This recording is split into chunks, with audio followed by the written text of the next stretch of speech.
Bon matin tout le monde Bon et bienvenue à ce café matinal avec mon épouse Chantal. Aujourd'hui, en cette journée, une journée par semaine, nous prenons la journée entière pour le jeûne et pour la prière. Ensemble avec vous. C'est avec vous qu'on veut commencer la journée dans la parole et en prière.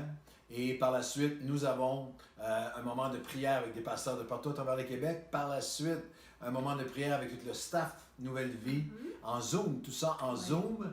Et le soir, la réunion de prière et prédication de prière sur notre mi-semaine que vous pouvez nous rejoindre à Nouvelle Vie. On veut vivre ces moments de prière avec vous. Et aujourd'hui, Chantal a un message de foi. Et je profite de l'occasion pour vous parler d'un livre que j'ai écrit il y a quelques années, une nouvelle édition, mais c'est Augmente notre foi. C'est le premier livre que j'ai écrit pendant un temps de jeûne et de prière, de 40 jours de jeûne et de prière. Et Dieu a mis une faveur sur ce livre qui a été par la suite repris, distribué par l'organisation Billy Graham à des centaines de pasteurs, par l'organisation Vision Mondiale aussi, à des centaines d'ouvriers de leur mouvement. Le pasteur Carter Conlon, le pasteur Jim Cymbala qui ont distribué la version anglaise de ce livre à beaucoup de gens de leur église, à tous les nouveaux et tout ça. Et il y a vraiment, je pense, une faveur de Dieu. Alors, si vous voulez fortifier votre foi, vous cherchez une lecture d'été fortifiante sur votre foi, il y a 7 clés de foi pour le croyant moderne.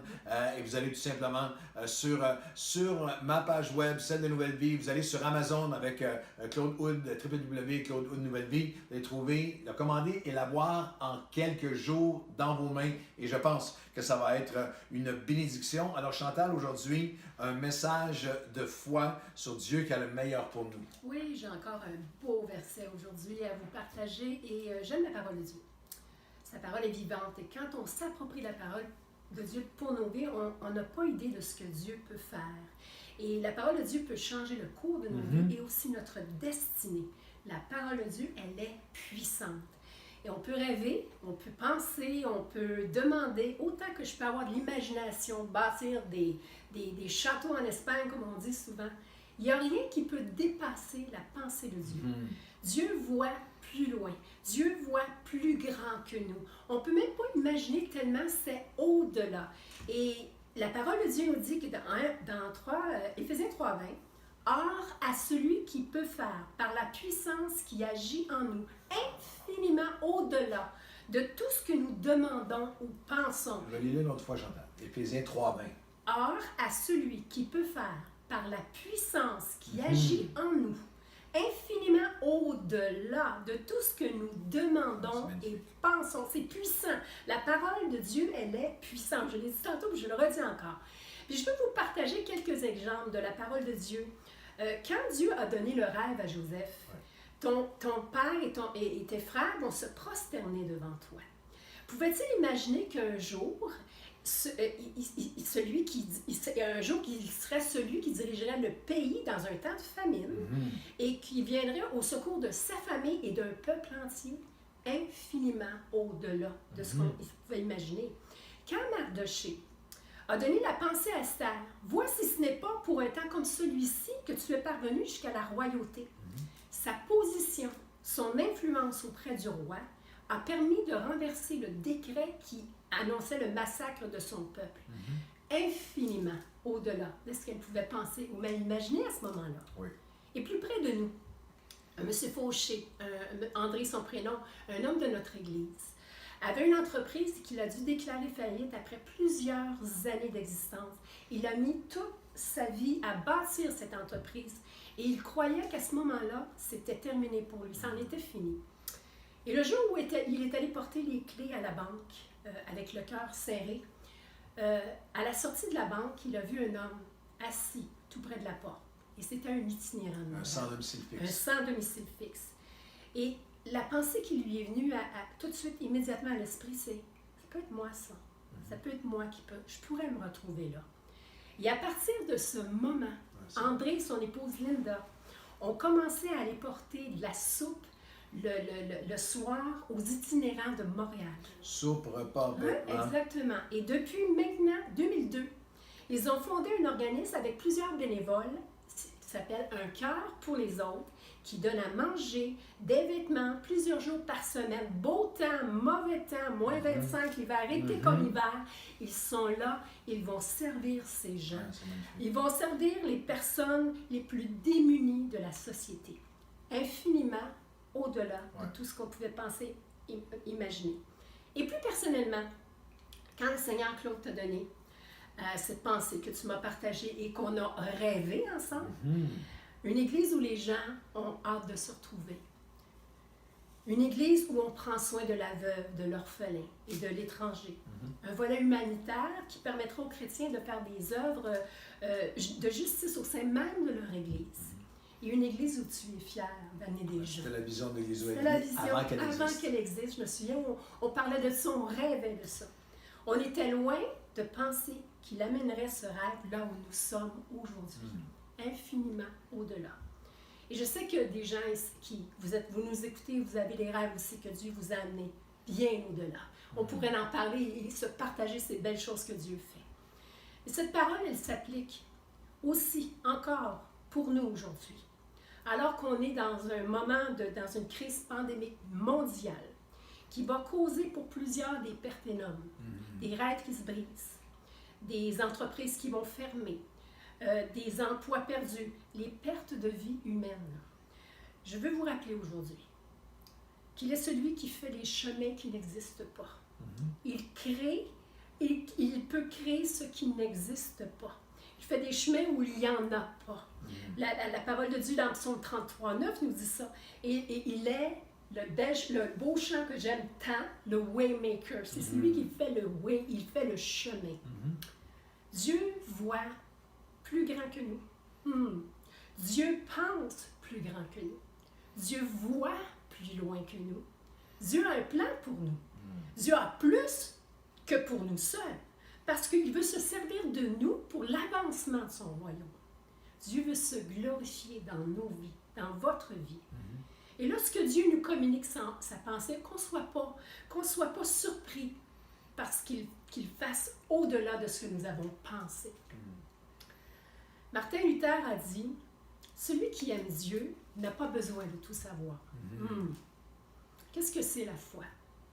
Hébreux 11.1 nous dit, « Or la foi est une ferme assurance des choses qu'on espère, une démonstration de celles qu'on ne voit pas. » Et qu'est-ce qui caractérise ces personnes qui ont reçu soit un rêve, une pensée, une parole, une promesse? Et moi, je le résume en 3 mots.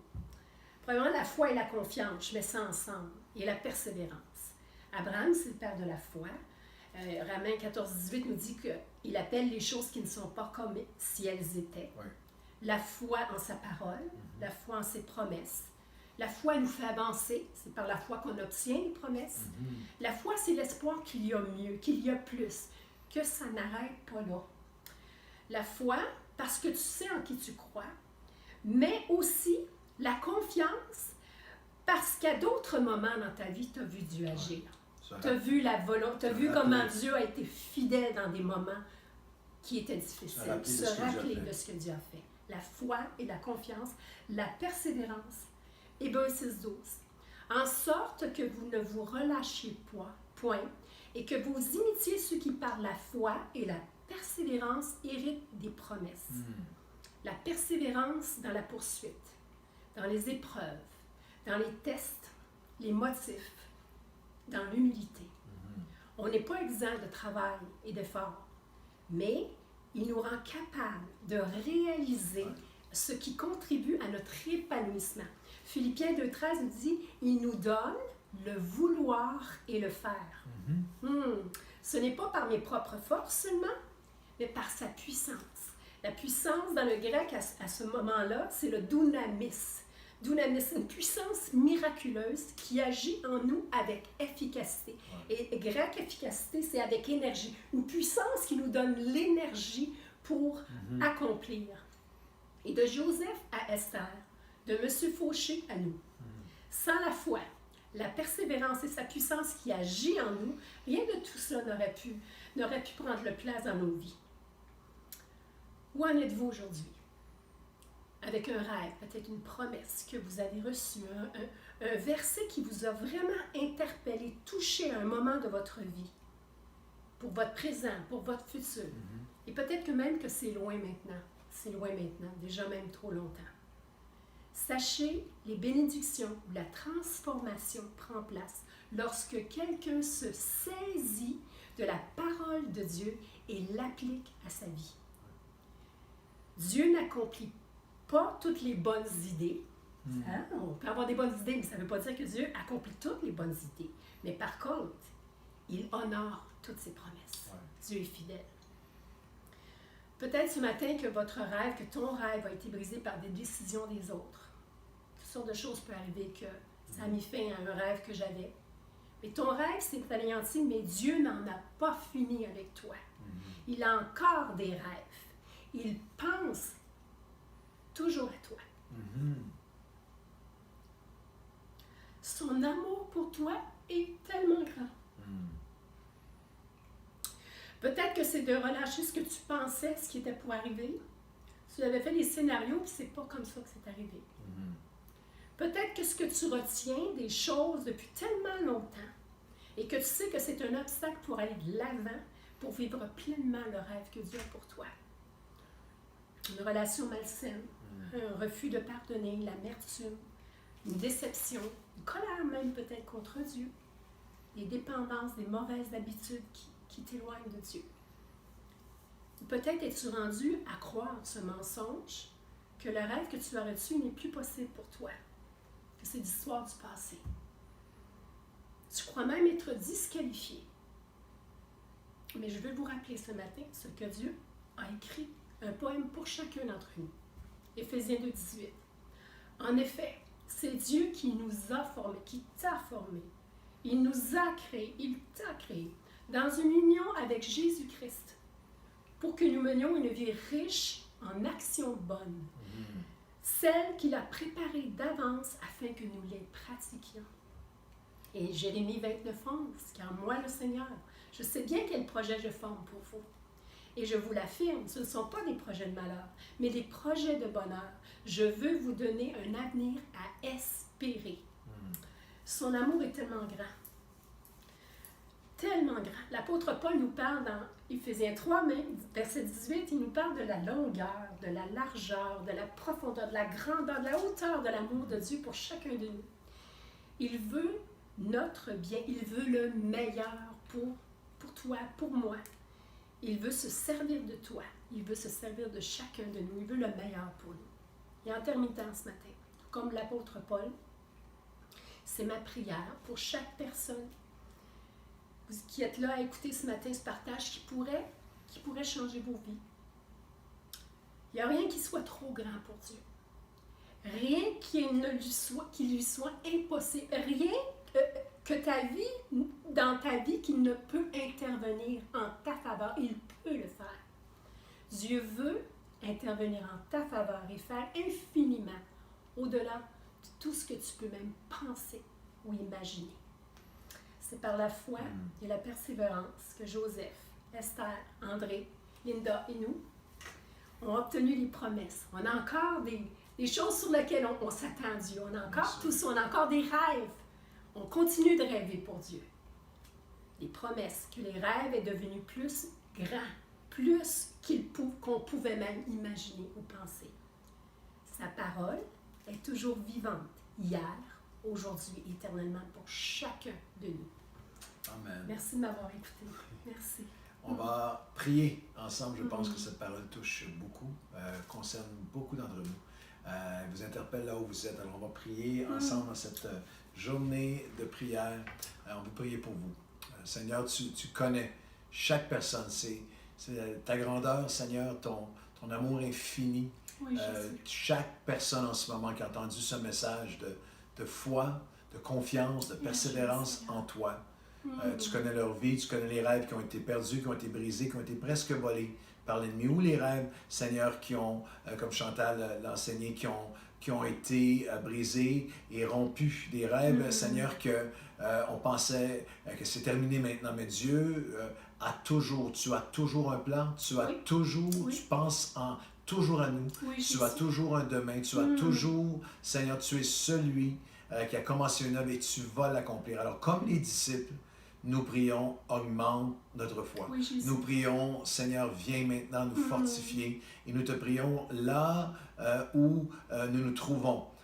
Dans la province de Québec, dans les nations, en France, en Suisse, en Belgique, partout à travers la francophonie, cet homme, cette femme, ce papa, cette maman, cette jeune femme, ce jeune homme, Oui, Jésus. Seigneur, ces grands-parents qui sont là, qui entendent ce message et qui disent, ce message était pour moi. Eh bien, aujourd'hui, Seigneur, viens écrire sur nos cœurs que tu as toujours et pour toujours et encore des pensées. Le meilleur est encore préparé pour nous au-delà de tout ce que nous pouvons imaginer ou penser. Dans le nom de Jésus. Amen. Amen. Et Amen. amen. Merci. Super parole. Merci. Et bonne journée à tout le monde. Bonne journée.